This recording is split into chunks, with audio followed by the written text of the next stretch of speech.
Hello dear students, my name is Lucky Ahuja and I am your EVS teacher for class 5th. In class 5th EVS, we were learning our chapter number 18 and this chapter is named as different types of houses. So today we are going to start part 3 of this chapter and this part is named as houses and various regions of India. तो बच्चों, हमने हमारा 18वां अध्याय पढ़ना शुरू किया था। इस अध्याय में हम क्या पढ़ रहे थे? अलग अलग प्रकार के घरों के बारे में, और हम इस अध्याय के 2 भाग पढ़ चुके हैं। आज हम इसका तीसरा भाग पढ़ने वाले हैं। ये तीसरा भाग जो है वो किससे संबंधित है? ये तीसरा भाग संबंधित है हमारे देश भारत में जो अलग अलग क्षेत्र हैं वहाँ पर अलग अलग प्रकार के घर पाए जाते हैं। तो भारत में अलग अलग क्षेत्रों के अलग अलग घर कैसे होते हैं, चलिए देखते हैं। Now, India is a country having geographical diversity. Like there are huge mountains at some places and large open grounds at other places. तो हमारा देश भारत जो है इसमें बहुत सारे विविध प्रकार के क्षेत्र पाए जाते हैं। तो जोग्राफिकली यहाँ डाइवर्सिटी है, यानी भौगोलिक रूप से हमारे यहाँ बहुत सारी विभिन्नता पाई जाती है। और इसी का उदाहरण हम देख सकते हैं कि कहीं कहीं तो हमारे यहाँ हमारे देश में बड़े बड़े माउंटेन्स हैं, बड़े बड़े पर्वतीय क्षेत्र हैं, और कहीं कहीं बहुत ही बड़े खुले मैदानी क्षेत्र हैं। Now some areas receive heavy rainfall while at some place there is a desert. तो बहुत ही सिंपल बात है कि हमारे देश के कुछ क्षेत्रों में तो बहुत ही कम बारिश होती है और साथ ही साथ कई जगह बहुत ज़्यादा बारिश होती है, और कई जगह जहाँ कम बारिश होती है वहाँ हम देखते हैं कि एक मरुस्थलीय क्षेत्र भी पाया जाता है। Now there are different types of houses in different regions according to the weather conditions. तो बच्चों, आपको याद रखना है कि जिस क्षेत्र में जैसी जलवायु होती है वहाँ उसी के अनुसार घर बनाए जाते हैं। So different types of houses in different regions are actually found according to the weather conditions. तो जैसी जहाँ की स्थिति है भौगोलिक रूप से वहाँ उस क्षेत्र में उसी हिसाब से घर बनाए जाते हैं। Now let us see some peculiar type of houses. अब हम कुछ स्पेसिफिक या peculiar घरों के प्रकारों को देखते हैं। Now houses in the coastal region, तो जो तटीय क्षेत्र होते हैं उन तटीय क्षेत्रों में घर कैसे होते हैं, आइए देखते हैं। Now look at the map of India. It is surrounded by sea on 3 sides. तो ये आप इंडिया का मैप देख पा रहे हैं बच्चों, और इस मैप में आप देख पा रहे हैं कि हमारा देश जो है 3 तरफ से किससे घिरा है? समुद्र से घिरा है। यहाँ बंगाल की खाड़ी आप देख पा रहे हैं, नीचे आप देख रहे हैं इंडियन ओशियन को, इधर अरेबियन सी है, अरब सागर है, और इस प्रकार हमारा देश जो है वो 3 तरफ से समुद्र से घिरा हुआ है। Now therefore many villages and cities in our country are situated in the coastal areas. इसी कारण हमारे देश में कई सारे गांव और कई सारे शहर जो हैं वो तटीय क्षेत्रों पर बसे हुए हैं, क्योंकि तट पर जहाँ से समुद्र की सीमा लगती है, जहाँ जिस तरफ समुद्र है सीमा पर, वहाँ पर भी कई शहर और गांव बसे हुए हैं। Now there are very high tides in the sea water. Wind storms are also there. तो आपको याद रखना है कि समुद्र के पानी में बहुत ही ऊंची लहरें उठती हैं, बहुत हाई टाइड्स होती हैं, साथ के साथ वहाँ विंड स्टॉर्म्स भी चलते हैं, यानी कई बार वहाँ तूफान भी आते हैं। Now sometimes these areas can become flooded if there are heavy rains. A figure of such type of a house of a village situated in the coastal area is given below. बच्चों, याद रखना है कि ये जो तटीय क्षेत्र हैं इन पे खतरा रहता है फ्लडेड होने का, यानी कि बाढ़ आने का।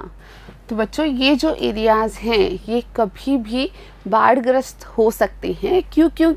क्यों? क्योंकि ये समुद्र के तट पर होते हैं, समुद्र में बहुत भारी भारी लहरें उठती हैं पानी की, और कभी भी जब ज़्यादा बारिश हो जाती है तो वहाँ पर बहुत ज़्यादा संभावना होती है बाढ़ आने की।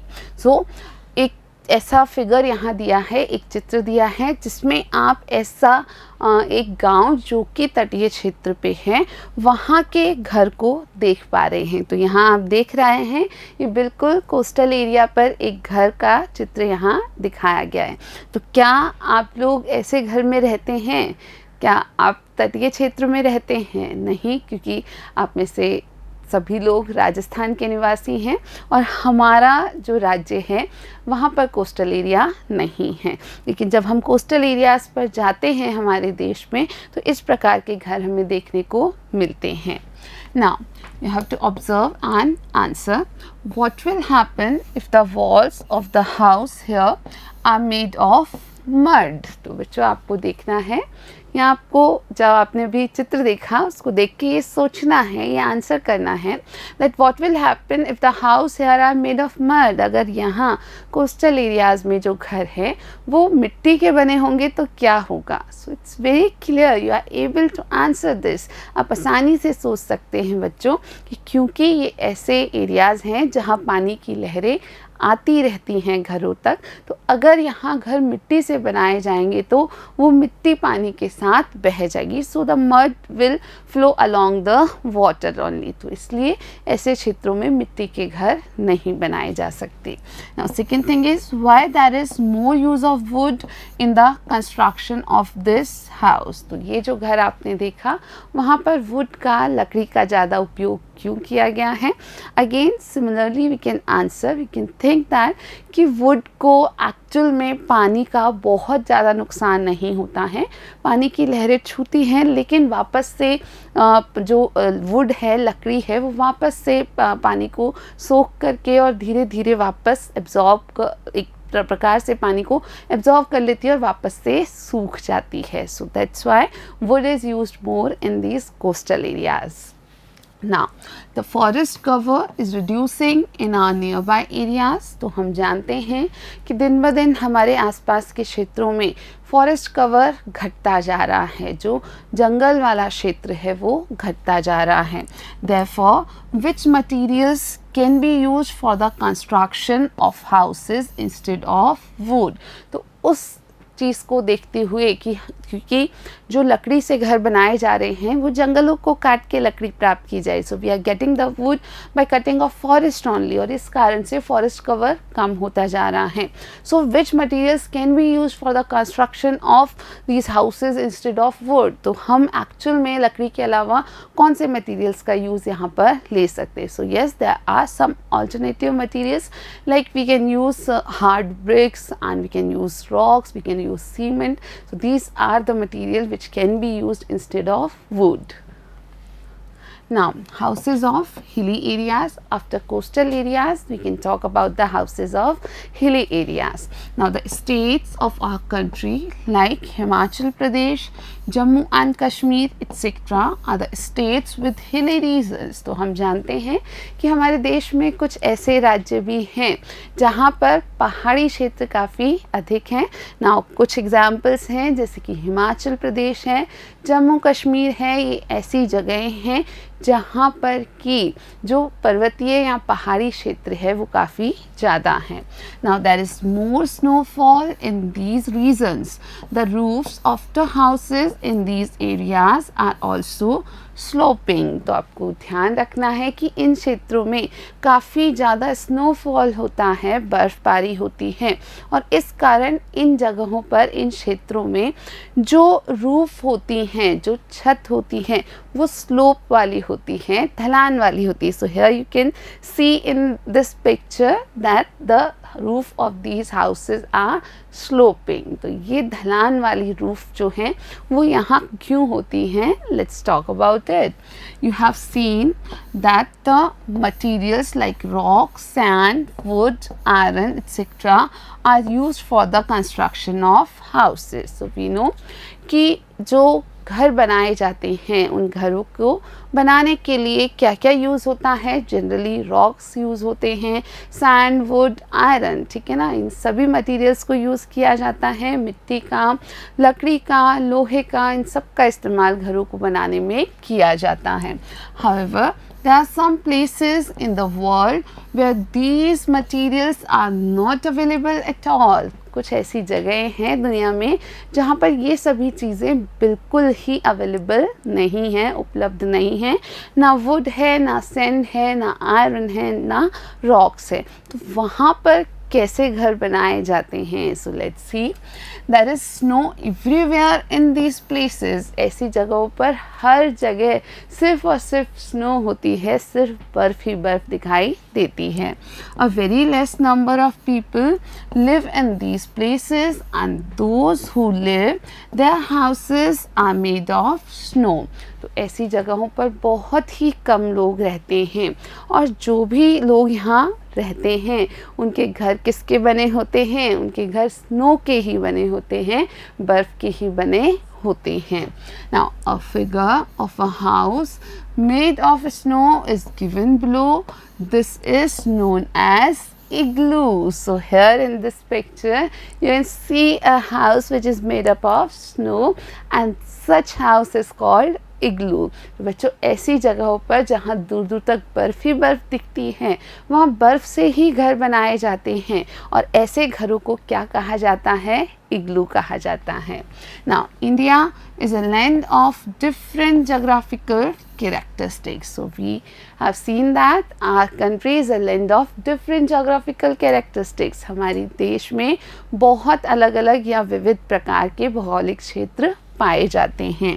Different areas have diversity in climate, resources and cultural life. और ये जो अलग अलग क्षेत्र हैं, इन अलग अलग क्षेत्रों में बहुत सारा डाइवर्सिटी है, यानी अलग अलग प्रकार का क्लाइमेट है, रिसोर्सेज है, और कल्चरल लाइफ है, यानी अलग जलवायु है, अलग प्रकार के वहाँ पर संसाधन उपलब्ध हैं, और अलग अलग वहाँ की जो सांस्कृतिक जीवन है वो होता है। Now, some places are warm, some are cold, and somewhere there are deserts. तो कुछ जगह काफ़ी गर्म हैं, कुछ काफ़ी ठंडी हैं, और कुछ जगहों पर क्या मिलते हैं?